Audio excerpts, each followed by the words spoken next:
Assalamualaikum warahmatullahi wabarakatuh. Alhamdulillahirabbil alamin.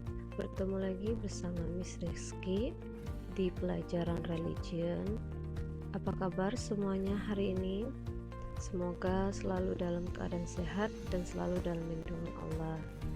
Baiklah, kali ini kita akan membahas dalam bab 3, yaitu mengenai perilaku terpuji. Adapun tujuan pembelajaran kita hari ini adalah siswa mampu untuk menjelaskan pengertian dari macam-macam perilaku terpuji, menerapkan contohnya dan mengambil hikmah dari perilaku terpuji. Apa itu perilaku terpuji? Nah, perilaku terpuji merupakan sikap, ucapan, dan perbuatan yang baik sesuai dengan ajaran Islam. Nah, perilaku terpuji ini ternyata dibagi menjadi 4. Baik, kita akan bahas di slide selanjutnya.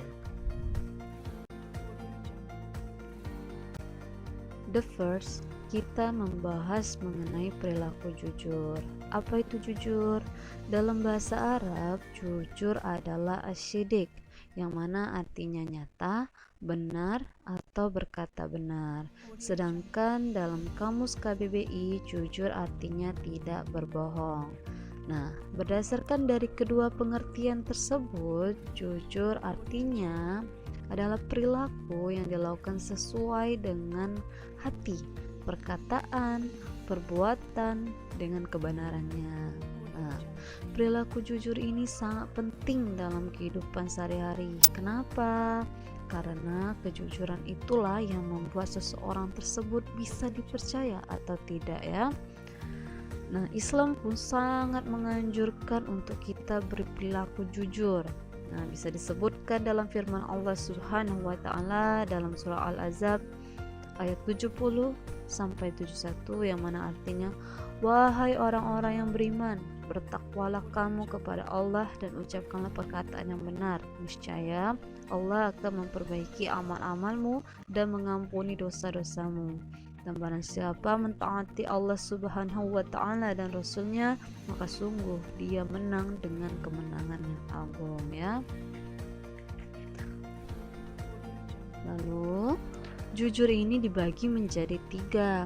Yang pertama, jujur dalam ucapan. Jujur dalam ucapan adalah setiap perkataannya adalah pengungkapan keadaan yang sebenar-benarnya. Yang kedua, jujur dalam perbuatan. Artinya, perbuatan yang dilakukan merupakan cermin dari kata hatinya. Lalu yang ketiga adalah jujur dalam berjanji, yaitu jujur yang diwujudkan dengan mengucapkan janji yang sama dengan apa yang terbesit di dalam hatinya. Adapun contoh dari perilaku jujur ini, contohnya, ya, mengatakan rajin menjalankan sholat 5 waktu. Nah, tapi betul ya, sebetulnya dia memang sholat 5 waktu. Artinya dia tidak berbohong, ya. Terus ada lagi, mengembalikan barang yang bukan miliknya. Jadi ketika menemukan barang ternyata itu bukan milikmu, kembalikanlah, ya. Lalu tidak mencontek saat ulangan. Nah, itu merupakan salah satu perilaku jujur. Mengakui segala kesalahan yang telah diperbuat, ya. Lalu berkata apa adanya sesuai dengan kebenaran. Ada banyak hal lainnya, ya. Yang pasti kalian insyaallah harus menerapkan perilaku jujur ini dalam kehidupan sehari-hari. Yang terakhir, hikmah apa dari perilaku jujur ini yang bisa kita ambil, ya? Yang pertama, mempunyai banyak teman. Yang kedua, mendapatkan kepercayaan dari orang lain. Yang ketiga, mendapat ketenangan dalam hidup. Yang keempat, mendapatkan rezeki yang melimpah. Yang terakhir, mendapatkan pahala dan surga di akhirat nanti. Wah, sangat banyak hikmah yang bisa diambil.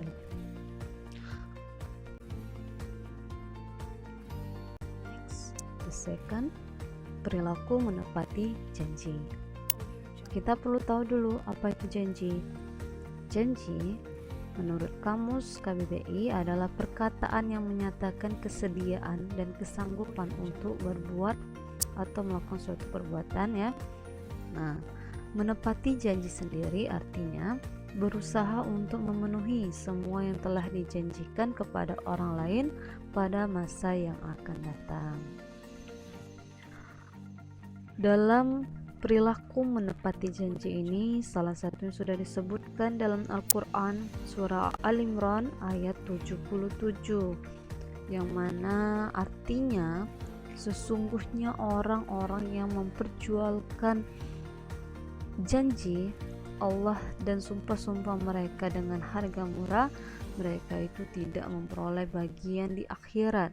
Allah tidak akan menyapa mereka, tidak akan memerhatikan mereka pada hari kiamat, dan tidak akan menyucikan mereka. Bagi mereka azab yang sangat pedih. Nauzubillah min zalik ya. Kalau kita ingkar janji, maka azab pedih yang akan Allah beri kepada kita. Baiklah, dilanjutkan. Jadi janji ini dibagi menjadi 3. Yang pertama, janji kepada Allah Subhanahu wa Ta'ala. Janji ini adalah janji manusia terhadap Allah yang harus kita tepati, yaitu contohnya ya, melaksanakan sholat, melaksanakan perintah Allah dan menjauhi larangannya, yang menurut syariat dinamakan takwa, karena manusia ataupun jin diciptakan untuk beribadah kepada Allah Subhanahu wa Ta'ala. Yang kedua, janji terhadap diri sendiri. Jadi kita berjanji terhadap diri kita sendiri, yaitu yang dinamakan dengan nazar ya. Jadi nazar ini harus kita laksanakan dan tidak bertentangan dengan syariat Islam. Contohnya nih, misal jika saya lulus ujian, saya akan menyembelih kambing untuk dibagikan kepada orang lain. Nah, kamu sudah bernazar akan menyembelih kambing ketika kamu sudah lulus ujian, artinya kamu harus memenuhi janji tersebut ya. Selanjutnya ada janji terhadap sesama manusia. Janji ini kita lakukan terhadap manusia, kita beri terhadap manusia. Misalnya kamu berjanji akan hadir ketika diundang dalam sebuah acara temanmu, maka janji tersebut harus kamu penuhi, jangan ingkar janji ya. Lalu contoh perilaku menepati janji apa saja? Beberapa contohnya yaitu anak yang bertakwa selalu menepati janjinya kepada Allah Subhanahu wa Ta'ala dengan menjalankan dan mengerjakan sholat 5 waktu ya, menjauhi semua larangannya dan mengikuti perintah Allah Subhanahu wa Ta'ala. Lalu yang kedua, siswa yang baik selalu menepati janji kepada gurunya dengan selalu mengerjakan tugas sesuai dengan waktu yang telah ditentukan. Nah, yang ketiga, anak yang soleh selalu menepati janji kepada orang tuanya, selalu berbakti kepada orang tuanya. Yang keempat, apabila berjanji harus ditepati, karena jika ingkar akan hilang kepercayaan orang lain terhadap kita, seperti datang tepat waktu, mengikuti peraturan sekolah ya. Paham ya anak ya? Lalu yang terakhir, hikmah perilaku menepati janji. Ada banyak hikmahnya ya nak ya. Yang pertama, jika kita menepati janji, kita terhindar dari sifat munafik, sebab perilaku munafik salah satunya adalah ingkar janji. Terus kita juga terbebas dari tuntutan baik di dunia maupun di akhirat. Setiap janji akan diminta pertanggungjawabannya. Lalu ada lagi, kita meneladani sifat Allah yang tidak pernah mengingkari janji. Kita juga dipercaya oleh orang lain ya. Lalu yang terakhir, jika kita menepati janji, jalinan antar individu maupun kelompok akan terjalin harmonis dan semakin erat. Menepati janji merupakan wujud dari memuliakan, menghargai, dan menghormati sesama manusia.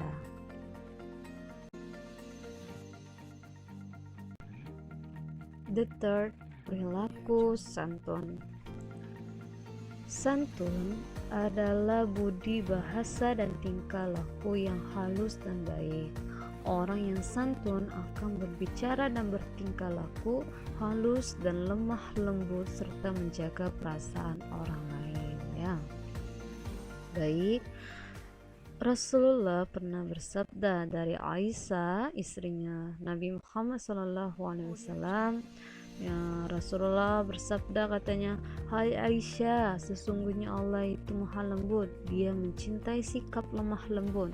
Allah akan memberikan pada sikap lemah lembut sesuatu yang tidak Dia berikan pada sikap yang keras, dan juga akan memberikan apa-apa yang tidak diberikan pada sikap lainnya."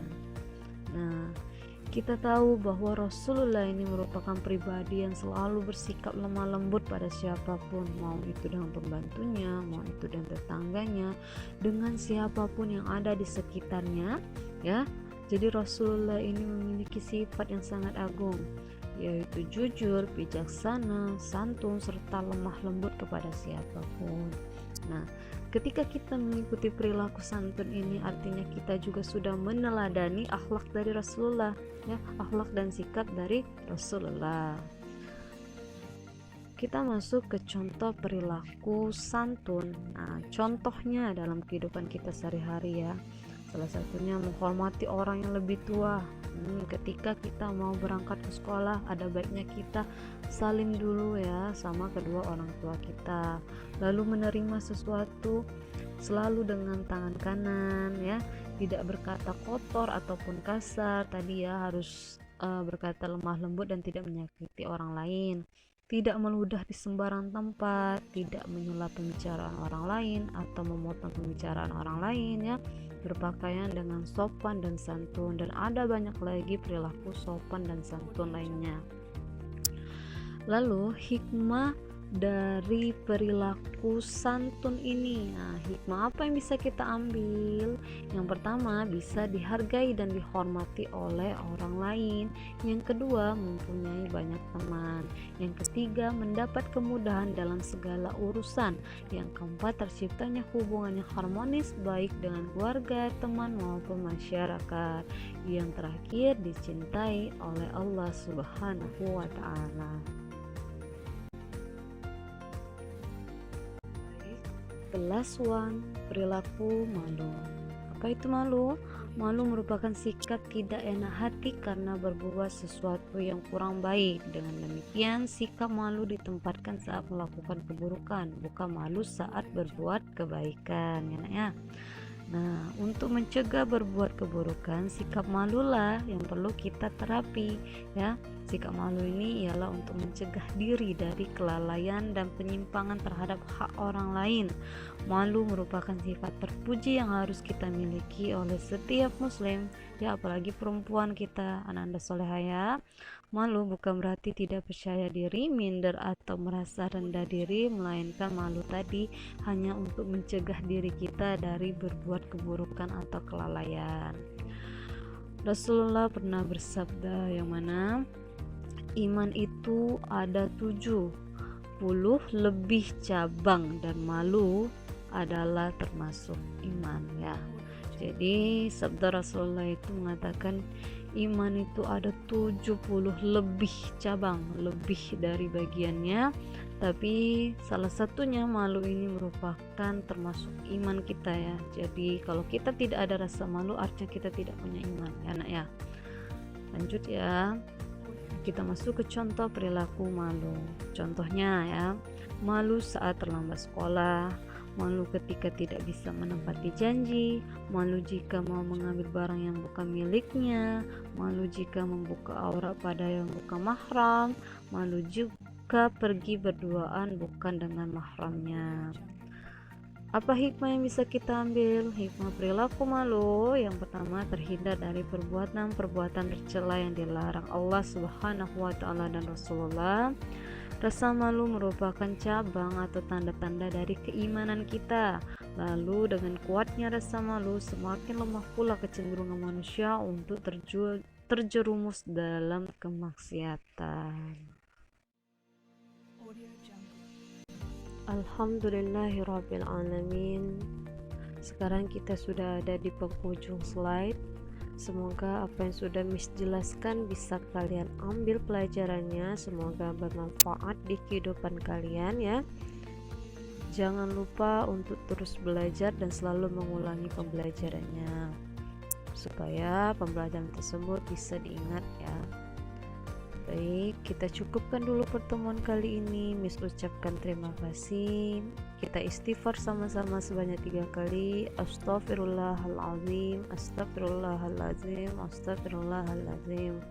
Subhanakallahumma wa bihamdika asyhadu an la ilaha illa anta astaghfiruka wa atubu ilaik. Alhamdulillahi rabbil alamin. Akhiri, wassalamualaikum warahmatullahi wabarakatuh.